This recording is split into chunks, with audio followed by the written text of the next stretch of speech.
पुण्याच्या ऐतिहासिक वारशातील एक महत्त्वाची वास्तू म्हणजे श्रीमंत भाऊसाहेब रंगारी भवन होय। या वाड्याची नव्याने डागडुजी केली असून तो सर्वांसाठी निशुल्क प्रवेशासह खुला आहे। शनिवार वाड्याच्या मागच्या बाजूला हा वाडा आहे। वाड्याजवळच प्रसिद्ध असा भाऊसाहेबांनी स्थापन केलेला गणपती आहे। हा वाडा म्हणजे स्वातंत्र्यपूर्व काळातील क्रांतिकारकांची हक्काची जागा होती। हा वाडा दवाखाना म्हणून ओळखला जायचा। भाऊसाहेब हे राजवैद्य होते। शालूंना रंग देण्याचे पिढीजात काम देखील असल्याने त्यांना रंगारी हे उपनाव पडले। क्रांतिकारकांच्या वाड्यात गुप्त बैठका व्हायच्या। क्रांतिकारी विचारांसोबत अध्यात्माची जोडही या वाड्याने जपली।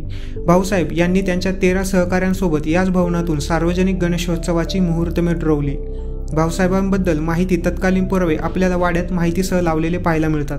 क्रांतिकारकांसाठी या वाड्यात गुप्त मार्ग, भुयारी मार्ग व शस्त्र लपवायला जागा देखील होती। वाड्याची रचना आजही आपल्याला आश्चर्यचकित करते।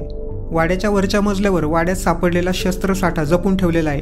त्यात अनेक तलवारी, बंदुका व बंदुकीच्या गोळ्या आहेत। सोबत त्यावेळची ट्रंक देखील सांभाळून ठेवली आहे। सार्वजनिक गणेशोत्सव आणि क्रांतीचे लोकशिक्षण यात भाऊसाहेब यशस्वी झाले। अनेक घडामोडींचा हा वाडा साक्षीदार ठरला। स्वातंत्र्य लढ्याला वेगळी दिशा मिळाली। या ठिकाणी समाज धुरंधर पुढाऱ्यांची, समाज सुधारकांची आणि क्रांतिकारकांची भाषणे, व्याख्याने झाली। 1892 साली भाऊसाहेबांनी व नंतर 1894 साली टिळकांनी विंचुरकर वाड्यात गणपती बसवून सार्वजनिक लोकोत्सवाला वेगळी कलाटणी दिली। जातीपातीत अडकलेला समाज एकत्र आला आणि त्याला ब्रिटिश साम्राज्याविरोधात उभं राहायला बळ मिळालं। भाऊसाहेब हे कडवे सशस्त्र क्रांतिकारक होते।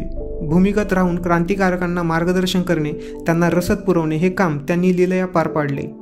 भाऊसाहेबांच्या ब्रिटिशांविरोधी कारवाया विलक्षण होत्या। ब्रिटिश अधिकाऱ्यांना भाऊसाहेबांचा चांगलाच वचक बसला होता। ते भाऊसाहेबांचा उल्लेख द डेंजरस मॅन असा करत।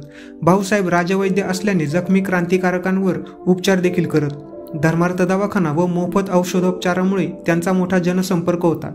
लोकसंपर्कामुळे क्रांतिकारक कार्यात त्यांना मोठी मदत होई। भाऊसाहेबांनी स्वतः घडवलेली उत्सव मूर्ती व तेवढाच जुना मिरवणुकीचा रथ हे येथील वैशिष्ट्य।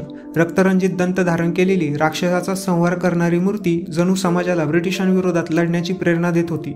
या गणपतीची मिरवणूक पुण्याच्या गणेशोत्सवातील मोठे आकर्षण आहे। अनेक मान्यवर, राजकीय, प्रशासकीय, व्यावसायिक व कलाकारांच्या हजेरी या मंडळाला उत्सवात मोठ्या प्रमाणात होतात। 22 मे 1905 साली भाऊसाहेबांनी आपले मृत्यूपत्र तयार केले। आपली सर्व मिळकत देवस्थान व गणेशोत्सवाच्या नावे केली। पंचांची नेमणूक देखील केली।